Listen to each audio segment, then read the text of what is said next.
My friends, it's the holiday season, and the Ukrainian General Staff said they needed 20,000 conscripts to maintain the combat ability of existing brigades, which are getting eroded by battle attrition. Fancy words to say they're replacing casualties and they need 20,000 replacements a month.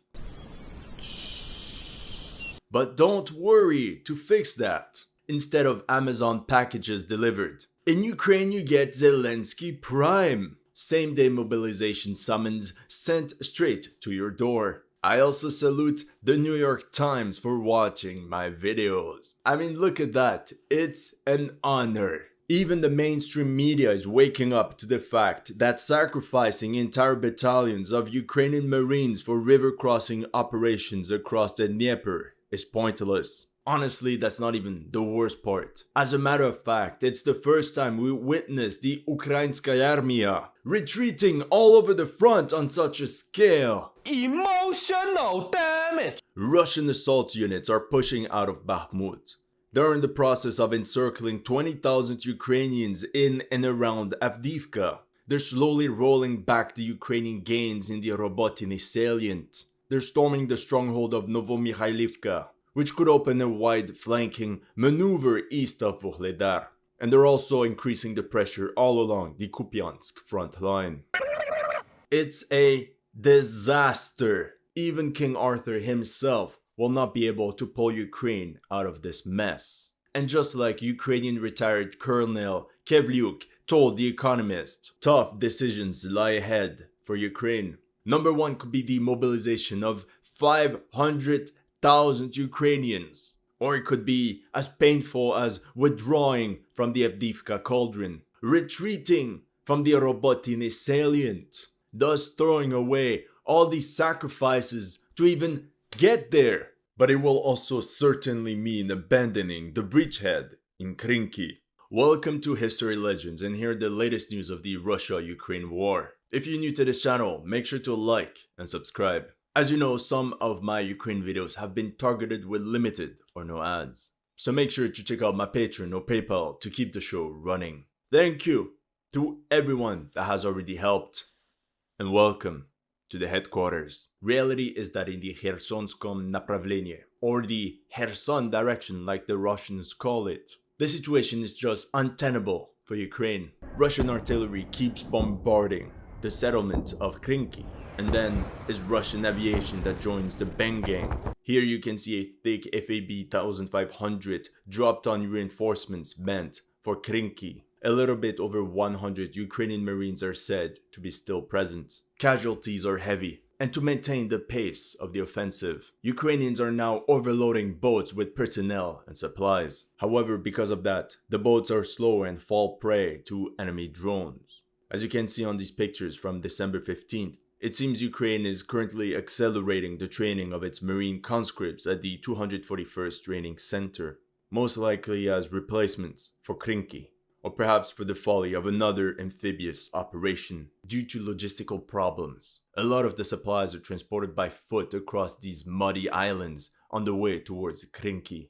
Despite Ukraine's Herculean efforts, according to the latest news, the Russian armed forces encircling Krinky have doubled down their armored attacks. Despite significant losses, the Russians have reduced the Ukrainian bridgehead in Krinky by another 300 meters on both flanks, and recaptured half of the forested areas. This is an older video, but a number of Ukrainian POWs can also be recorded. But if we take a look at the map, this means the Russians are very close to the last Ukrainian disembarkation sectors. After that mighty article from the New York Times, 2 days later the Kyiv Independent reported, Ukrainian soldiers storming eastern bank of Dnipro fear their mission is hopeless. And let's say some people got triggered. Why do you keep posting demoralization articles? So we have 4 battles to analyze: Novomykhailivka, Bakhmut, Avdiivka, and the Kharkiv front. Let's start with Novomykhailivka.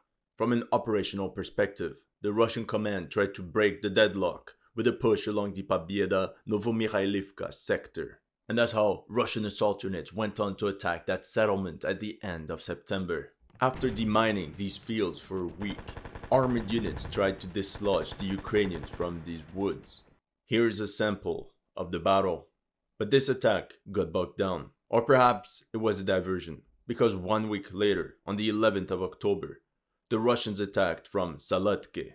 As you can see on screen, the Russian force consisted of at least 3 armored columns, each composed of 1 tank and 4 BMPs. And let's say, essentially the Russians got stopped on this line. On top of that, for the north, the Russians could not dislodge the Ukrainians from a fortified farm nicknamed Zverinets, or the zoo. Now the Russian command only reopened this front in mid-December. The 20th Motorized Rifle Division was tasked to capture Novomykhailivka and Pobieda, while the 150th Motorized Rifle Division had to break through Marinka once and for all. On the 10th of December, Russian assault squads attacked through the fields east of Novomykhailivka and advanced 800 meters. During one such attack, this Russian squad captured 2 enemy soldiers left behind in a dugout. However, this push seems to have been a diversion. Man, the Russians are playing 4D chess, because then the Russians attacked from the south,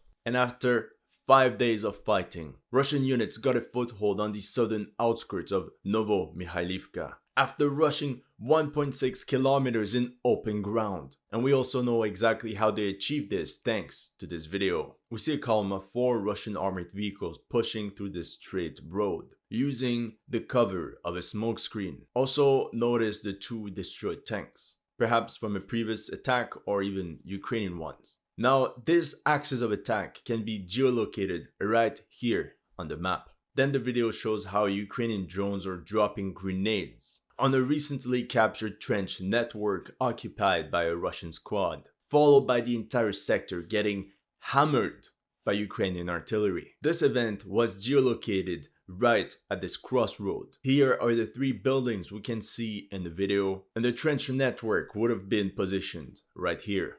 While all this was taking place, by the 13th of December, the Russians captured this stubborn forested position and pushed 2 kilometers like a wedge between Pobieda and Novomykhailivka. By the 19th of December, the Russians pushed some more troops right on the edge of the village. It's clear the Russians are about to launch the general assault on Novomykhailivka, especially after this Orthodox prayer, where they get a significant assault bonus. Now, in preparation of this assault, to soften up Ukrainian positions, they bombarded the entire settlement. Here you can see what a Russian artillery preparation against Ukrainian forces in the village looks like. And in this video, from another angle, we can see how 24 shells landed on that sector of Novomykhailivka within a couple of minutes. If we try to geolocate this artillery strike, here's the main road, the follow-up V-shaped intersection, and here's the village with all the dachas. So according to all this, we can believe that the next step of the Russian army would be to push right in the center of the village and push from the east. Now 10 kilometers to the north in Marinka. Unlike what I told you in the last video, not all the settlement has been captured yet. There's still 800 meters left, and Russian infantry squads are still in the process of clearing the remaining buildings one by one. The fighting is difficult and gruesome. Some Russian soldiers found the following note written on the wall: "Whoever finds me, take care of my mother, sister and brother. Rudakov Roman Alexandrovich, city of Batyatsk." Roman would have turned 22 on December 26. Here you can see an archived video of him before he was sent to the front as part of the 103rd Regiment of the 150th Motorized Rifle Division. When headquarters lost contact with Roman's squad, another unit was sent forward to get back in touch with them. One of them said the following: "We went down to one of the basements, machine gun cartridges everywhere, and the 9 Russian soldiers of the squad, all KIA. The assault group was ambushed and fought until the last bullet." The Ukrainians fought extremely hard in order to regain control of Marinka. They launched an armored counterattack at the northern edge of the village. As you can see here, they advanced with 3 armored vehicles, which then disembarked infantry. But soon enough, the entire position got targeted by the Russians, and they all had to pull back. Now the goal of this entire Russian operation, if successful, it would pave the way for massive Russian backshots on the logistic lines of Vuhledar. And if Ukraine abandons the stronghold of Vuhledar, the front line would move at least 10 kilometers. Bakhmut. The Battle of Bakhmut is so epic that Netflix is already working on a movie about it. I'm pretty excited. Now seriously, on the Bakhmut front, it seems Ukrainian units are abandoning their positions in tree lines as they fall back towards the closest villages. As you can see on the map, this would mean concentrating as many troops in Bohdanivka, Ivanivske, and Klishivka. The goal is to hold these fortified outposts as long as possible and delay a Russian assault on Chasiv Yar, which acts as the logistics center of the entire region. In this video, you can see a Russian fire team or some recon units progressing along a tree line. This means that some Russian units now got a foothold on the ridge overlooking Bohdanivka from the north. On the 18th of December, paratroopers of the 98th Airborne Division stormed the hilltop north of Hromove. And by the 20th of December, they're now rushing at full speed towards the eastern flank of Bohdanivka. And remember what I said. Lastly, they will most likely storm this hilltop in order to take control of these tree lines, from where eventually they can flank Bohdanivka. Whereas these guys right here, if they simply follow the ridgeline, they will also end up on the ridge north of Ivanivske. Everything indicates that the Battle of Ivanivske is imminent, because check this out. Since our last video, south of Bakhmut, Russian assault units are clearing this bastion from the remaining Ukrainian defenders. If we look at it from a 3D perspective, the Russians are using this forest to slide troops right into the rear end of the Ukrainian forces in Klishivka. Now, according to this video, we see some Russian soldiers in a trench, which we can geolocate right here on the map. So this is the point of view of the drone. You can see the dirt path and the same shape of the trench. Now it's obvious that the Russian objective is to control this high ground, and we can assume that most of it is now in Russian hands. Apparently, some of these assault detachments are part of a unit called Special Forces Siberia, composed of many former Wagner PMC fighters. Imagine if some of these guys actually stormed Klishivka in January 2023. I mean, these guys will know the area by heart. And I put an end to all this Summer and Krasbo nonsense. At the same time, it was reported that a number of Russian units managed to get a foothold on the northern part of Klishivka as well. Now all that was part of the foreplay, because a girthy penetration is happening north of Klishivka as Russian mortar crews unleash very precise suppressive fire. On the 18th of December, the 4th Separate Motorized Rifle Brigade knocked out the Ukrainians from the dachas. We can confirm this because of the following drone footage. Here you can see a Russian drone guiding an entire assault platoon of roughly 25 men pushing into this residential sector. Oh my god, you see? The Russians are using meat wave attacks! No. Whereas a Ukrainian drone probably filmed the aftermath, where they guide artillery fire on multiple Russian fire teams as they run around from house to house. So if we look at the map, the Russian assault platoon was geolocated here, and then them getting shelled took place in this sector, meaning they clearly took hold of it, and by the 20th of December, the Russians had fully captured the Dacha area, meaning they're now only 800 meters away from the first houses of Ivanivske.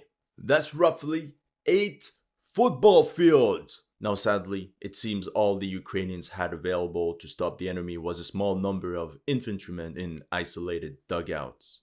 Here on the southwest corner of the Dacha area, you can see 2 Russian soldiers overlooking 5 Ukrainian POWs exiting from their dugout. Some Russian reports claim that in the last days, up to 70 Ukrainian soldiers surrendered in the Klishivka sector alone. Even more alarming, according to this article from Business Insider, Russia has 7 times more drones than Ukraine. This makes life very difficult for Ukrainian riflemen, as Russian drones constantly fly over their positions night and day to drop grenades or to guide artillery fire. Now that I think about it, I don't even think that Ukrainians will be able to hold Klishivka for that long. Avdiivka.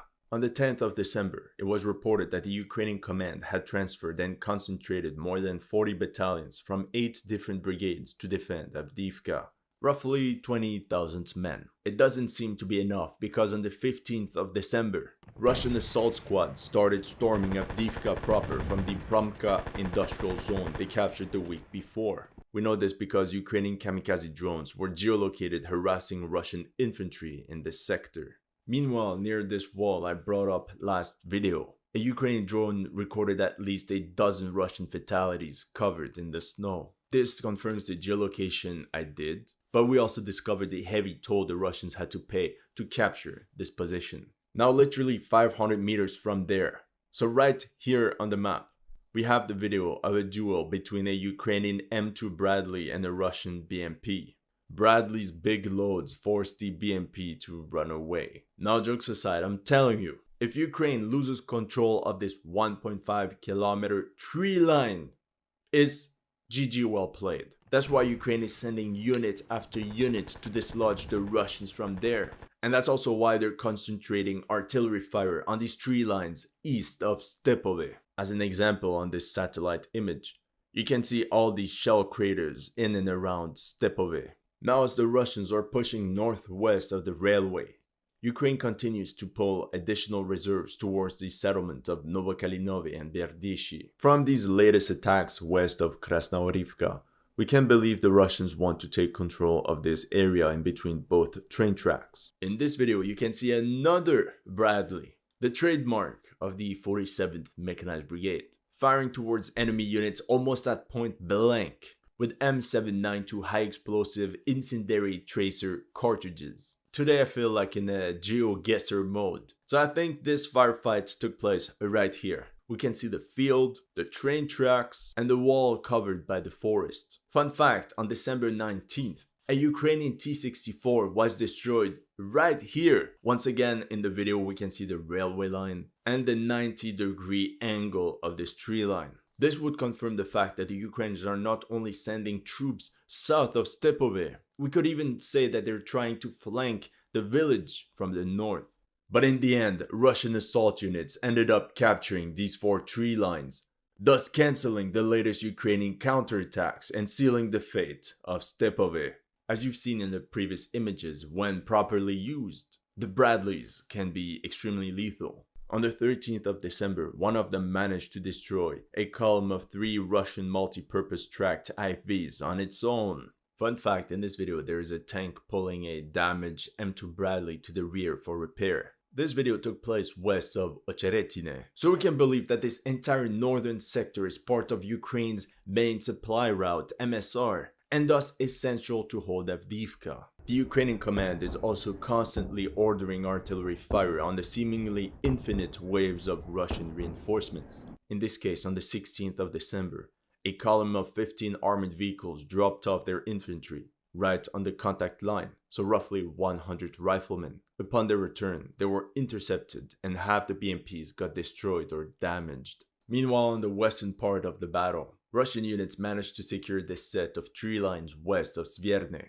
and the second group managed to advance another 500 meters west of Vadiane. To be honest, this could be significant on a tactical level, because if the Russians achieve another such push, they could literally trap all the Ukrainians in this sector, and this pressure would simply force them to withdraw to better positions. So if successful, this could allow the Russian armed forces to create a double cauldron and all the problems this means for Ukraine. The Kharkiv front. Now remember in mid-August when I covered the dire situation the Ukrainian army was facing in Kharkiv Oblast. Since then, the Ukrainian front has not collapsed, but it's evident that the Ukrainian command saw the threat of the Russian offensive and heavily reinforced the entire front line. The Russian goal has always been to get as close as possible to the city of Kupiansk. After attacks from this side seemed to have failed, the Russians stormed this part of the forest to get closer to Sinkivka, and Ukrainian troops started falling back to regroup inside the village. Now the benefit of having this entire forest is that the Russians can camouflage a huge number of assault formations from the Ukrainians. As preparation, the Russians launched multiple drones against Ukrainian targets inside Sinkivka. And that's how on December 14th, they restarted ground operations in the sector. In the following video, geolocated on the northern edge of the settlement, you can see a column of 9 Russian armored vehicles. In this frame, one tank is supporting 4 BMPs as they're disembarking riflemen into these houses. But surprise, surprise! There are Ukrainian soldiers ambushed inside. One of them can be seen with a man-portable anti-tank weapon, and he fires at an enemy vehicle at point blank. The BMPs pull back at full speed and leave the infantry on its own. Meanwhile, further back, 4 armored vehicles of the same column got destroyed or damaged by Ukrainian artillery. Sometime after, a Russian squad tried to bypass this tank graveyard, but the moment they got into these woods, they got hammered by incoming shells of the 14th Mechanized Brigade. So yeah, the Russians got a bloody nose on that one. 3 days later, the Russians tried their luck again. As you can see here, 2 BMPs with 5 to 7 descent stormtroopers on top are seen driving by the vehicles lost earlier. 2 rounds with extreme precision fell right on top of these vehicles, and you can imagine the result of the riflemen that were sitting on top of these BMPs. It seems the Russians are also seeing increasing actions towards Ivanivka. For some time now, Russian assault squads tried to creep their way forward in this direction, which was partly successful. On the 13th of December, a Ukrainian T-64 BV was destroyed by anti-tank weapons right at this position, meaning the Russians are only 500 meters away from the first houses of the village. But since these attacks didn't really lead anywhere, the Russian command attempted a wide flanking maneuver from the north, I think to get access to this ridgeline overlooking Ivanivka. There was this Russian assault platoon of roughly 30 stormtroopers that had concentrated in this sector in column formation, when a Ukrainian drone appeared and decided to crash the Igloo Fest. 2 days later, on the 12th of December, the Russians returned the favor and struck this Ukrainian platoon as they rotated out of their entrenchments. Essentially, the Russian assault on Zinkivka and Ivanivka could put immense pressure on the Ukrainian flanks and force them to withdraw 6 kilometers to better positions, and perhaps even start this siege of Kupiansk. That's all I have for you today. Let me know in the comment section what you thought of my analysis. If you're new to this channel, make sure to like and subscribe, and if you want to support my work, make sure to check out my Patreon or PayPal. The links are in the description below.